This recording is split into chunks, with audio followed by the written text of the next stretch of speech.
So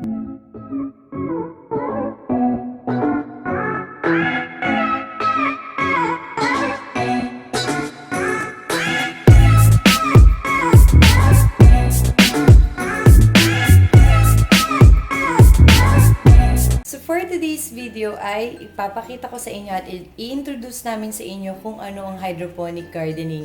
Una muna, interviewin muna natin yung husband ko kasi siya yung gumawa nung garden. Yan, alamin natin kung ano yung mga dapat gawin, ano yung mga binili niya, paano niya ginawa yung kanyang hydroponic garden.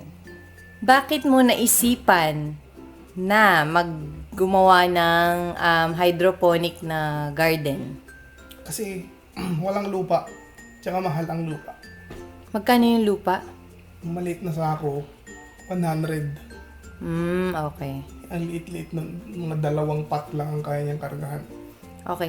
Tapos ano yung mga tinanim mo dun? Pechay, bokchoy ata yun. Tapos kangkong, tsaka lettuce. Less. Pwedeng malaman magkano ang nagastos mo? Sa lahat-lahat ng Lahat pati yung ginawa ko nasa 5,000. 5,000. Pero yung STYRO, mura lang yun, nasa 200 lang yun. So kung hindi ka gagamit ng mga STYRO, hindi ka aabot ng siguro 1,000. Tapos may mga ni-recycle ka pa, 'di ba? Na mga yung mga lumang plastic na baso, pinggan, ano pa yung Sila mga gamit nagtamahal mo? lang naman doon kasi ginawa kong greenhouse. Pero kung pwede ka naman magtanim nun ng walang greenhouse. Oo, kung meron na kayong covered na part sa bahay niyo na yung covered, ano, kung diba? wala naman masyadong insekto sa inyo, okay na. Sa atin kasi, since vacant lot sa likod, ang daming insekto, kailangan maglagay ng gano'n. Ayun. So, ngayon, itutour mo kami dun sa iyong ginawang hydroponic garden. Okay, sige. Tara, let's!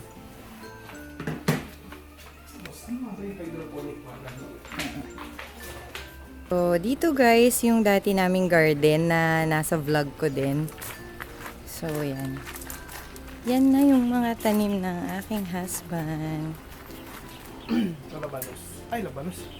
Kalabasa. Wow!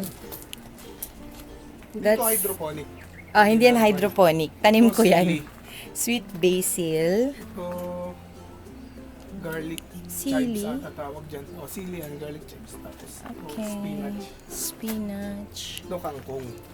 Kangkong. Bakit pet yung kangkong? Explain. Hindi kasi yung Chinese kangkong kasi yan. Hindi Yan, siya yung kagaya typical na nito kangkong. guys, ni-recycle lang niya yan. Ano yan, nalagayan ng tubig ng mga tenant dito. Itong pan natin, itong hydroponic din to.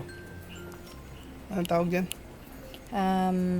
Alugbati. Alugbati. Oo, kasi Pati hindi yan, na pati kami yung kamatis. Alugbati. hindi na kasi kami nakabuhay ng alugbati before. Garapa nga kasi wala kasi Tapos, ng lupa. wait, daddy, explain mo. Anong pagkakaiba nung...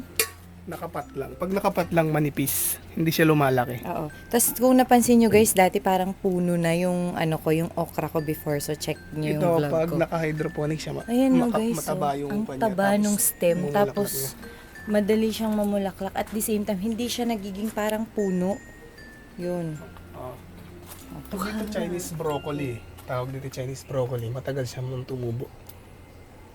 Tapos ito naman, nagbo-bolting siya, hindi siya makalaki kasi naaarawan. Mali yung position ko dyan, hindi siya masyadong nakakalaki. So, anong plano mo ditong gawin para Kailangan ko maging na lang successful muna. siya? Total, Kasi guys, nagmumold din siya.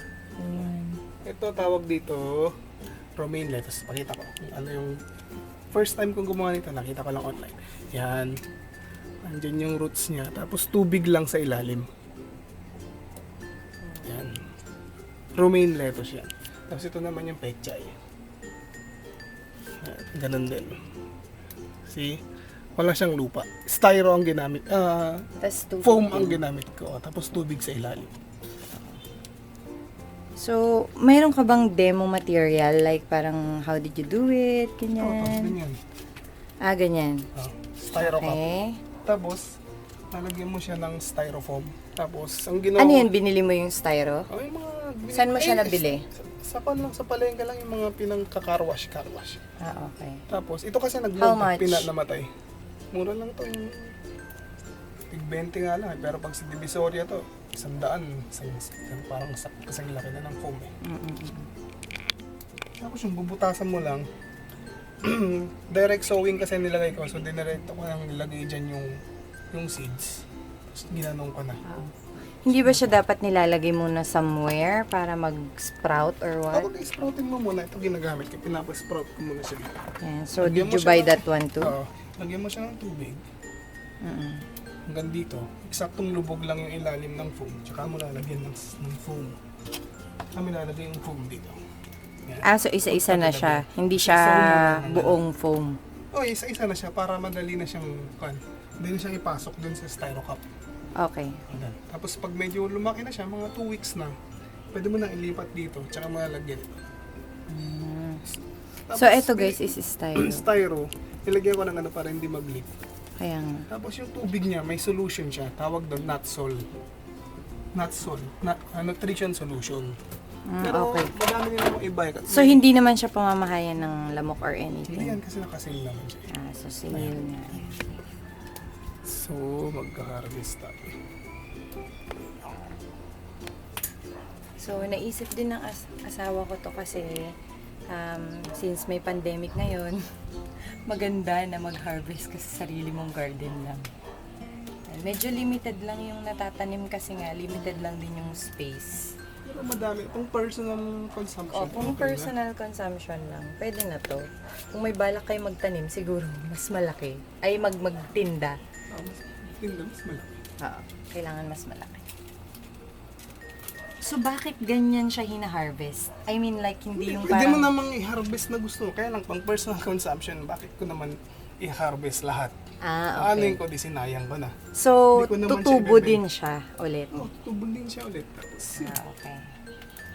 So, pang-ulam lang ulam namin ngayon. Sasawag natin ito sa sardinas. Wow! Pakita mo. Ayun, okay naman na siya. May mas lalaki pa to, ilalaki pa siya.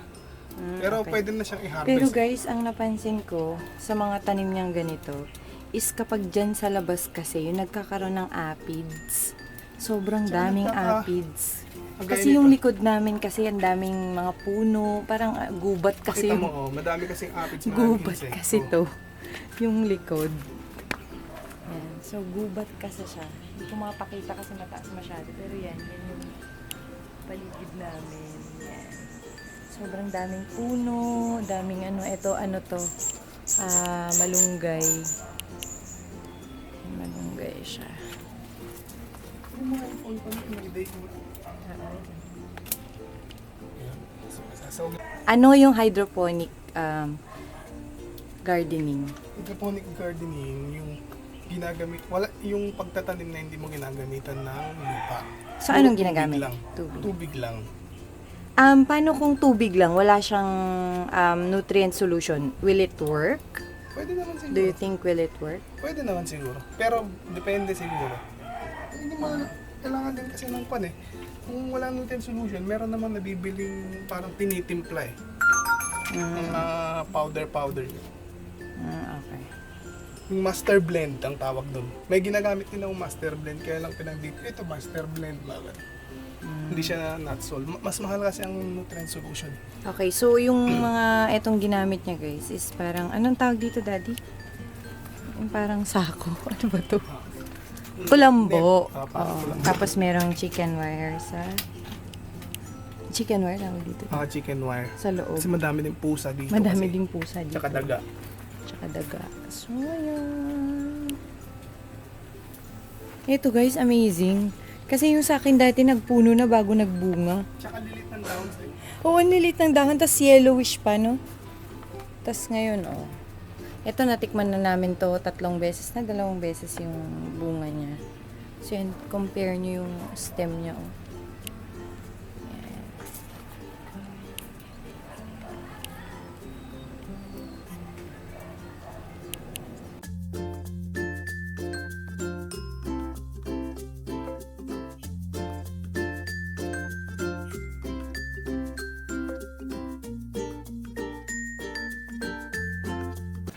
That's it for today, guys. Sana meron kayong natutunan sa aking vlog tungkol sa hydroponic gardening yan.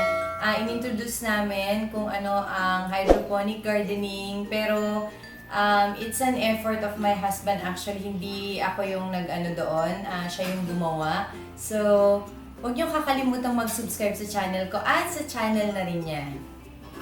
So, thank you for watching. See you on my next vlog. Bye!